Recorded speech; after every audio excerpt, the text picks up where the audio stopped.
Let's talk about pulmonary blood supply here. It's interesting because lungs receive two sets of blood supply. One is like a classical distribution of blood, that is a branching of the aorta that carries blood to the two lungs. That happens to be bronchial artery, one to the right, one to the left lung, and carries oxygenated blood. Okay, it branches in within the lungs multiple times to be able to supply blood throughout the lungs.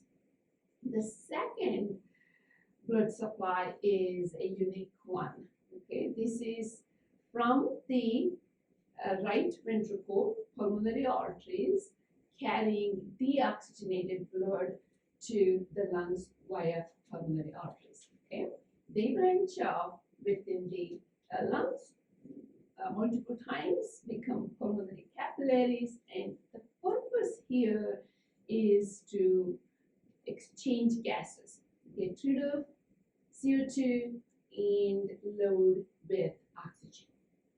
So the blood that's oxygenated is brought back to the heart via pulmonary veins. Okay, so now look at the bronchial branch. Bronchial artery breaks up into capillaries, distribute oxygenated blood, and then ultimately fuse to become bronchial vein. Bronchial vein then joins azygous vein, and then ultimately join the intercostal vein. So that is how it returns blood back from the lungs to the venous supply. All right. One interesting thing is that the venous blood that's supposed to be returned back to the bronchial vein sometimes is diverted to release this deoxygenated blood directly into pulmonary vein. Why? The location of the vein is such that it is quicker and easier to return blood to the pulmonary vein than to the bronchial vein. So this is how, although we say a pulmonary vein carries oxygenated blood, a small percentage, say about 5% of the pulmonary vein is deoxygenated. That's because of this shunt that returns venous blood or deoxygenated blood to the pulmonary veins simply because of the vicinity of pulmonary veins and the distance the blood has to travel otherwise. All right, so that's about the distribution of blood and this setup of different vessels within the lungs. Now let's spend a little bit of time talking about pulmonary arterial resistance, pulmonary vascular resistance in general. All right, the resistance within the lungs is a lot less compared to systemic vascular resistance. A couple of things to remember here. That is, the distance or the length of the vessels is much shorter within the lungs compared to the systemic vessels. So shorter the distance, lesser the resistance. So that's one fact that lowers resistance.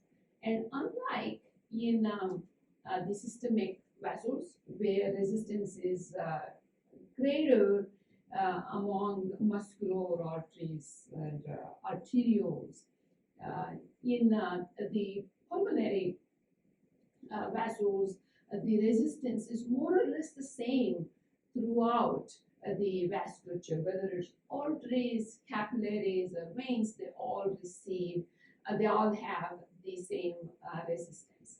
Okay, so that is a difference. one thing that's interesting is the entire cardiac output from the right side of the heart goes into the pulmonary artery and eventually into the lungs, and you would expect a greater resistance, but here it's actually a lot less. To be exact, it's about 1/8 of the systemic vascular resistance within the lungs. And now, specifically, when you're thinking about uh, pulmonary venous resistance, that can be modified by a couple of things. One is recruitment. Okay, so if an area that was not perfused is going to be perfused this time, so that would actually reduce the pulmonary venous resistance further. Okay, because of the reason to make blood flow into these additional capillaries. Yet another one is dilation, depending upon the amount to be supplied. The pulmonary veins may dilate to allow more blood to be moving through these vessels. So those are factors. And then there are factors that affect blood flow here, such as sympathetic activation, okay, would increase blood flow versus parasympathetic activation. Okay, for that matter, you could say norepinephrine would cause dilation versus acetylcholine that would cause constriction. Endothelin causes dilation, okay, and then certain prostaglandins and so on would cause the vasodilation and reduce resistance further. All right, this is what you want to know about pulmonary blood supply. Thank you.